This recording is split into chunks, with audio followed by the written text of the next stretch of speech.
राम राम जी। मैं नन्हे पहलवान, आप देख रहे हैं स्लो जिंदगी, बाबा की खरी खोटी। मेरे साथ है बाबा रामदास जी।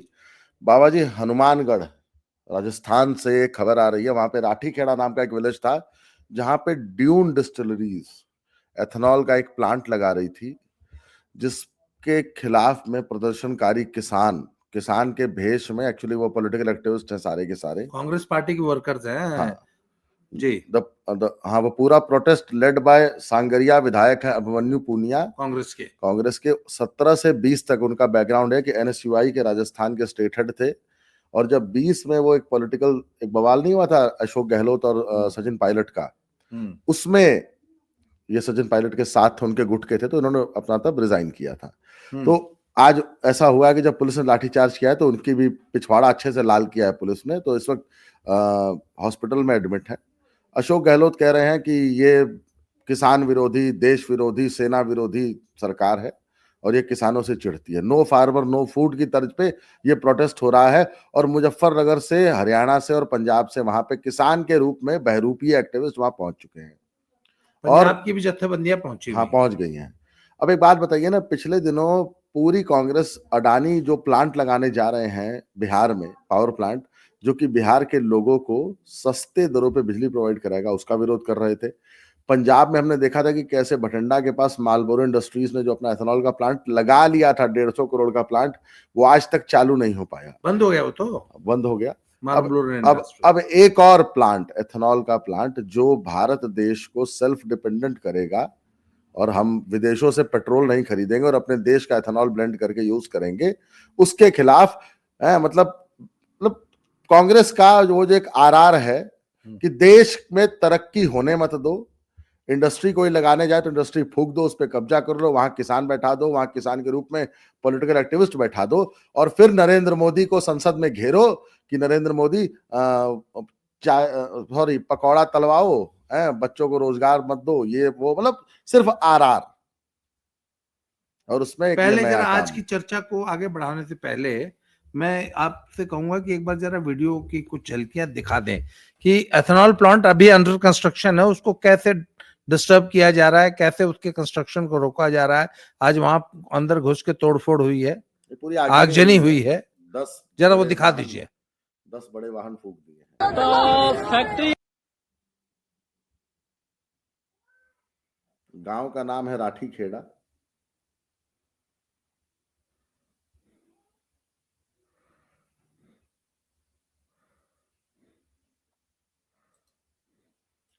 ये है माननीय विधायक पूनिया जी, ब्लू जैकेट और व्हाइट कुर्ते पजामे में, अभिमन्यु पूनिया, विधायक सांगरिया।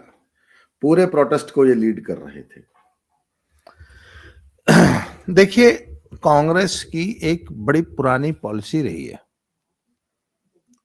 कि किसी भी विरोधी दल की सरकार में सरकार को कायदे से फंक्शनिंग मत करने दो, वहां पे कोई भी इंफ्रास्ट्रक्चर का प्रोजेक्ट ना बनने दो, कोई भी डेवलपमेंट कार्य ना होने दो, किसी भी कीमत पे किसी भी डेवलपमेंट एक्टिविटी को रोको, डिसरप्ट करो, इंडस्ट्री मत आने दो, जो आ गई है उनको उजाड़ दो। और ये इनका एक मॉडस ऑपरेंडी है, ये इनकी पूरी एक टूल किट है, ये उसी टूल किट के द्वारा किया गया कारनामे है। अच्छा, मुझे एक बात बताइए, पिछले कुछ सालों में 20 से ज्यादा बड़े प्रोजेक्ट्स एथेनॉल के यूपी में सक्सेसफुली रन कर रहे हैं। पंजाब में आज तक कितने लगे आप बताइए मुझे। एक भी नहीं, और लगेगा भी नहीं। पंजाब में 4 बड़े इंडस्ट्रियलिस्ट ट्राई कर रहे थे एथेनॉल का प्लांट लगाने की। सबसे बड़ा नाम तो यही गुरजीत राणा, उनके कई प्लांट पहले से यूपी में शुगर और एथेनॉल डिस्टिलरी, इधर शुगर मिल चल रही है, उन्होंने यूपी में फिर लगा ली। नहीं, पंजाब में नहीं, अपने गढ़ कपूरथला में नहीं लगा पाए। जो गढ़ है मक्के का, कपूरथला मक्की का गढ़ है, अपने गढ़ में नहीं लगा पाए, यूपी में लगा लिए जाके। अच्छा, बहराइच के पास। एमपी में धड़ाधड़ लग रहे हैं, खूब दबा के। एमपी तो इस वक्त एथेनॉल का सबसे बड़ा एरिया बन चुका है, एथेनॉल सबसे बड़ा प्रोडक्शन हब है। उतना नहीं, एमपी गवर्नमेंट का तो सीधा रूल है, 1 रुपए पर लीटर सब्सिडी दे रही है अगर आपका साल में 1 करोड़ लीटर का प्लांट है तो 1 रुपए के हिसाब से तो आपको सब्सिडी मिल जा रही है। अच्छा, ये राजस्थान में यूपी गवर्नमेंट है, ये प्लांट 2020 में सैंक्शन हुआ था। जी 2020 से ये बनाने की इसमें एक्टिविटी चल रही है। जो कंपनी है वो चंडीगढ़ में रजिस्टर्ड है और जमीन एक्वायर करके बाउंड्री वॉल बना दी गई थी। आज किसान जत्थेबंदियों ने पूरी बाउंड्री वॉल तोड़ दी है। वहां पर कंस्ट्रक्शन एक्टिविटी के लिए 2 शायद जेसीबी बड़ी मशीनें और एक्सकावेटर से उनको आग लगा दी गई है। सात और गाड़ियां फूकी हैं, 3 पुलिस की गाड़ियां। हाँ, और अच्छी खासी जो वहां पे जो भी कंस्ट्रक्शन एक्टिविटी चल रही थी, क्योंकि अभी प्लांट तो चालू हुआ नहीं है, तो कंस्ट्रक्शन के जो वर्कर्स थे उन पे हमला हुआ है, उनको मारा पीटा, उनको भगा दिया गया है। सुपरवाइजर्स को धमका दिया कि दिख गए तो हाथ पैर तोड़ देंगे। किसी भी कीमत पे, मतलब अराजकता अपने पीक पे है। किसी भी कीमत पे प्लांट नहीं लगने देंगे। क्यों नहीं लगने देंगे भैया? एथेनॉल प्लांट्स को ना बदनाम करने का एक सीधा सिंपल फॉर्मूला है, इनका फंडा है कि वो जो वेस्ट रह जाता है, लिक्विड वेस्ट, कहते हैं ये उसको ना ड्रिल करके वापस जमीन में डाल रहे हैं।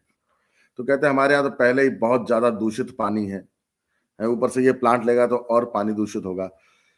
21 से ज्यादा नॉर्म्स कंप्लीट करने होते हैं। उसमें एक नॉर्म ये भी है कि आपको पोल्यूशन कंट्रोल डिपार्टमेंट से एक एनओसी लेनी होती है और पूरी टीम आती है जो बताती है कि वो जो वेस्ट वाटर होगा या वो जो वेस्ट लिक्विड होगा उसको कैसे मैनेज करना है। उसके बाद प्लांट लगना शुरू होता है और नॉर्म सेट है पूरे वर्ल्ड वाइड। कोई इंडिया में पहली बार नहीं लग रहा है, या इंडिया में पहली बार उसका जो वेस्ट डिस्पोजल होगा वो इंडिया के प्लांट में पहली बार नहीं होगा।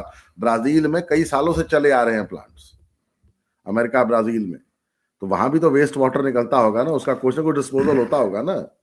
तो पूरे वर्ल्ड में एक ही तरीका है, उसको बढ़िया से ट्रीट करके यूज कर लिया जाता है। हाँ, वो तो रिसाइकिल होता है पानी तो। अच्छा, मैं एक चीज और बताऊं नन्हे पहलवान आपको, पिछले 1 साल से अचानक एथेनॉल के खिलाफ जो ये फॉसिल फ्यूल लॉबी है, इसने अचानक एक अभियान छेड़ा और पूरे आपने सोशल मीडिया पे देखा होगा, हजारों पोस्टें दिखाई देने लग गई थी एथेनॉल के खिलाफ।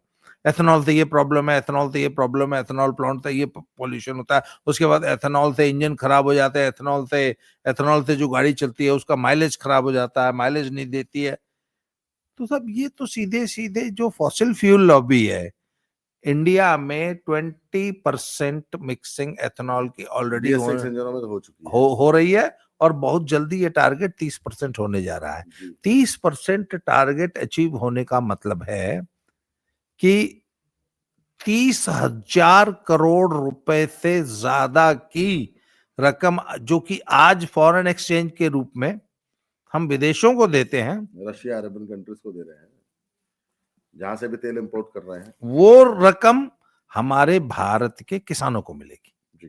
क्योंकि आज की तारीख में जितने भी एथेनॉल प्लांट्स लग रहे हैं वो ग्रेन बेस्ड है। उसमें जहां चावल की इंडस्ट्री है वहां चावल की कनी, जो चावल का टुकड़ा होता है, वो यूज हो रही है, या मक्का यूज हो रही है, या कुछ जगहों पे तो जहां गन्ने की काफी सारी उपज है, जैसे कि महाराष्ट्र के विदर्भ के एरियाज में, वहां पे उन्होंने बाकायदा गन्ना भी अलाउ कर दिया है। ये गन्ने से भी आप एथेनॉल बना सकते हैं। तो देखिए साहब, एथेनॉल हमारे देश में एक तो हमारे जो फॉरेन एक्सचेंज का जो लोड है फ्यूल पे, फ्यूल की वजह से जो हम फॉरेन एक्सचेंज हर साल बाहर देते हैं, वो उस मामले में हम एक तो सेल्फ सफिशिएंट है। दूसरी बात है, कल को यदि कोई युद्ध हो जाए या कोई बड़ी घटना हो जाए, तो यदि 30% ऑयल का प्रोडक्शन हमारे अपने देश में हो रहा है, तो कल को किसी भी इवेंचुअलिटी में भारत जो है उसको एक बहुत बड़ी सिक्योरिटी हासिल होती है एथेनॉल के रूप में। तो आखिर वो कौन सी लॉबी है? मैं उस पर एक और चीज ऐड कर दूं जी, किसान को भी कमजोर बना के रखना है, किसान को भी भिखारी बना के रखना है।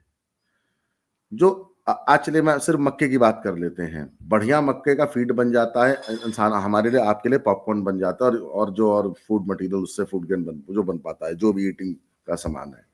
बी ग्रेड से फीड बनता है जानवरों का। एथेनॉल प्लांट में तो सड़ा गला मक्का जो सड़ गया होता है ना, उसके भी अच्छे दाम मिलते हैं।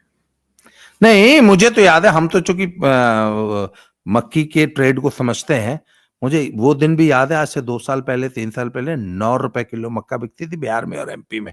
जी, और पिछले सीजन में मक्का का रेट 22, 23, 24 से नीचे नहीं 26 आया, रुपए भी गया। 26 रुपए भी गया है। अच्छा, ये आखिर भैया जो जो किसान की जो फसल 9, 10, 11, 12, हद से हद 13 रुपए जी, बिकती थी, वो 22, 24, 26 क्यों हुई? क्योंकि एक तो स्टार्च की इंडस्ट्री, जैसे सुखजीत स्टार्च है जी। पंजाब में, और पूरी की पूरी मक्का डाइवर्ट होगी एथेनॉल की तरफ। तो जिस आप सोच के देखिए, मक्के की डिमांड बढ़ गई मार्केट में। मक्के, और मक्के का रकबा बढ़ गया, मक्का किसानों ने मक्का लगानी शुरू कर दी। मक्के की 2-2 क्रॉप ले, जो किसान मक्का बिल्कुल नहीं लगाता था, वो मक्के की 2 क्रॉप ले रहा है। और आप सोच के देखिए ना कि जिस किसान की मक्का 12 रुपए नहीं बिकती थी, वो 24, किसान की आमदनी दुगनी हो गई कि नहीं हो गई? हो गई। तो आखिर कांग्रेस की कौन सी लॉबी है जो एथेनॉल का विरोध कर रही है? आपको नहीं लगता ये मक्की के किसानों का विरोध है, गन्ने के विदेश किसानों का विरोध है? विदेश में बैठी वो ऑयल कंपनीज जो हाँ, आज तक इंडिया को, वो देश जो इंडिया को ऑयल बेचते थे। वो देश जो इंडिया को डेवलप करते हुए नहीं देखना चाहते, वो लॉबीज। जी, तो ये कांग्रेस पार्टी, कांग्रेस के नेता, ये राहुल गांधी का पिट्ठू, ये अभिमन्यु पुनिया, जो ये एजिटेशन चला रहा है, तो क्या आपको क्या लगता है कि राहुल गांधी को ये सब आप पता नहीं है? मुझे एक बात बताइए ना, राहुल गांधी किसी भी संवैधानिक पोस्ट पे तो है नहीं सरकार में, हम्म, एलओपी है बस सिंपल। हम्म। और उनका सिर्फ एक काम है सरकार की नीतियों को कोसना। वो कोलंबिया 20 दिन जाते हैं तो वहां क्या कर रहे होते हैं? वो अभी जर्मनी जा रहे हैं 5 दिनों के लिए, पर 17 तारीख को उनको कुछ कहीं कुछ बोलना है। ऑल इंडिया ओवरसीज कांग्रेस हाँ, की, सैम पित्रोदा जिसका सैम आजकल वो पित्रोदा है जिसके वो प्रेसिडेंट। है, वो एक दिन की एक हाँ, मीटिंग है वहां मीटिंग पे। है, ठीक है। वो भी सैम आप पित्रोदा ने अरेंज कराई, कहता वहां 20 से 25 लोग होंगे, 50 लोग सैम तो पित्रोदा के। आखिर 5 दिन ये जर्मनी क्या करने जा रहा है, ये चाइना क्या करने जाता है? ये वहां से जाके ऐसे एजेंडास लेके आता है, फिर उसको यहाँ पे इंप्लीमेंट अभिमन्यु करता। पुनिया और सचिन पायलट और अशोक गहलोत जैसे पिट्ठुओं से, कन्हैया कुमार जैसे वामपंथियों से पुश कराता है। नन्हे पहलवान, मेरा तो शुरू से पहले दिन से आरोप रहा है कि ये जितनी किसान जत्थेबंदियां हैं, वो तमाम किसान जत्थेबंदियां जिन्होंने वो कृषि कानूनों को काले कानून बता के 1.5 साल तक देश को बंधक बना के रखा, वो देश में नेपाल जैसी, बांग्लादेश जैसी अराजकता पैदा करने का एक टूल था। और ये मैंने आपको बोला ना कि ये इतनी जल्दी हार नहीं मानेंगे। किसानों को भड़का के रखना। अच्छा, मक्की का किसान इस बात को समझ रहा है कि नहीं समझ रहा है कि एथेनॉल का विरोध माने मक्की का विरोध, मक्की की खेती का विरोध, मक्की को जो 24 रुपए किलो का रेट मिल रहा है उसका विरोध है। मैं आपको एक बात बताऊं जी, किसान की आंखें अभी खुली नहीं है। अभी उसको 24 रुपए में बड़ा मजा आ रहा है कि मंडी से मेरा माल 22, 23, 24 में जा रहा है। कहाँ जा रहा है उसको इससे फर्क नहीं पड़ता है। आड़तीये के यहाँ बोली लगी और मेरा माल 23 रुपए चला गया, 2.5% मंडी कमीशन देके मैं जान छूट गई मेरी है। उसको बस इतना फर्क है।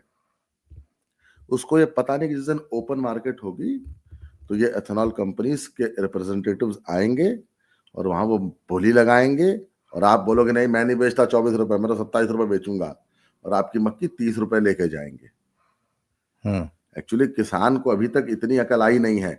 वो जो 3 काले, जिनको काला कानून कहते हैं, क्या था कि भैया ओपन मार्केट में माल बेचो ना, क्यों मंडी में बेचना, क्यों 2.5% आड़त देनी, नहीं नहीं नहीं नहीं, पर 2.5% मंडी टैक्स किसानों देना। को इस तरीके से भड़का के, भाई वहां पे इस एथेनॉल प्लांट का विरोध कौन कर रहा था? किसान जत्थेबंदियां, जिसमें से बहुत सारी राजस्थान की थी, तो बहुत सारी किसान हरियाणा से गई थी, बहुत सारी पंजाब से गई थी। किसान जत्थेबंदियों में भी राकेश टिकैत, महेंद्र टिकैत जैसे 2-4 मेन गुर्गे जिनको मोटा पैसा मिला है, उनका सिर्फ एक काम। आप अच्छा बात बताए ना, अगर किसान सशक्त हो गया, किसान की अकल आ गई, किसान को ये पता चल गया कि ओपन मार्केट में मेरा माल तो और अच्छा बिकेगा, तो किसान जत्थेबंदियां या कोई किसान इन जत्थेबंदियों में राकेश टिकैत के यहाँ जाएगा जी हुजूरी करने? आज राकेश टिकैत उनका माई बाप बना हुआ है। अरे मैं तुम्हारी आवाज संसद में उठाता हूं, मैं तुम्हारी बात दाल किले पे पहुंचाता हूं, तो वो राकेश टिकैत के पीछे जा रहे हैं।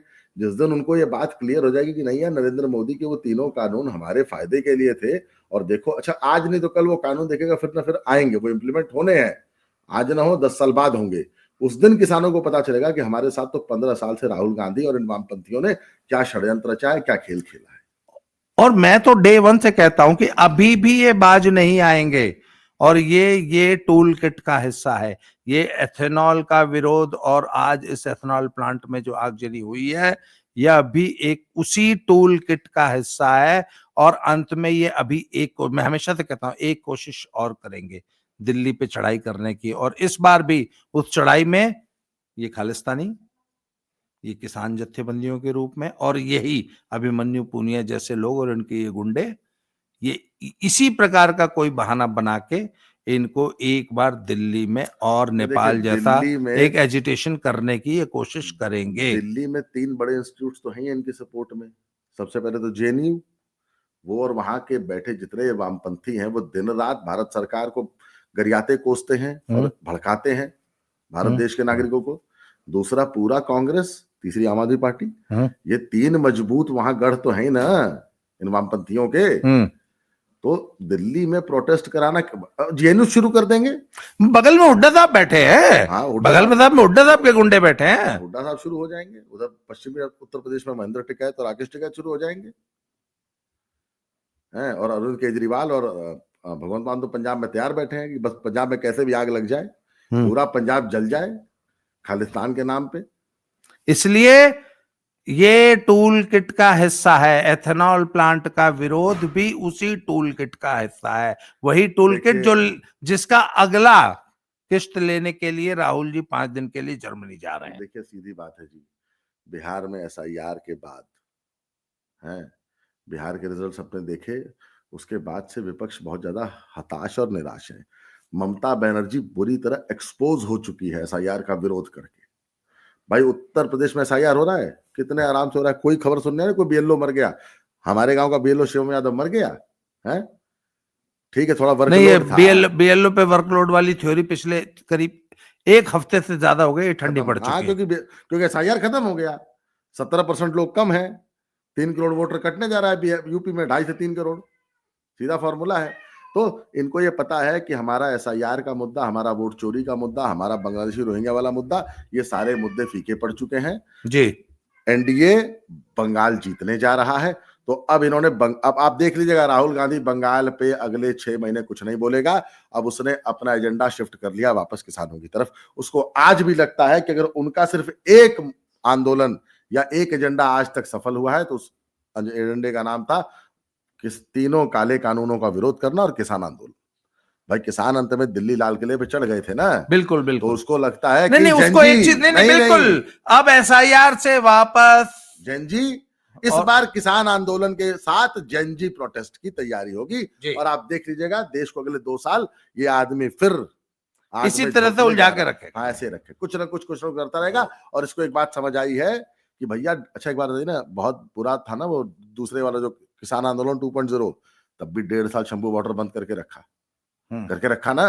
क्या खराब था कि आप वो नेशनल हाईवे जो कि लेह लद्दाख को जोड़ता है पूरे इंडिया से, हैं, आप उसको 1.5 साल तक कट करके रखो जी। तो कहीं ना कहीं उनका वो जो किसान जत्थेबंदियां, किसानों वाला जो एजेंडा है ना, किसानों वाला आंदोलन, वो बहुत ज्यादा उनका हिट हुआ था। तो अब इसको लगता है कि सब छोड़ो, वापस किसानों की तरफ चलो। और पंजाब में तो किसान है ही है, बैठे हुए हैं, वो तो दिल्ली बेले बैठे, जो दिल्ली चल पिए, साडा क्या है। गेहूं की खेती हो चुकी है, अब तो गेहूं काटना है। अब तो 3 महीने बाद गेहूं कटेगा ना, अब तो फ्री बैठे हैं। अब 28 फरवरी तक एकदम फ्री है।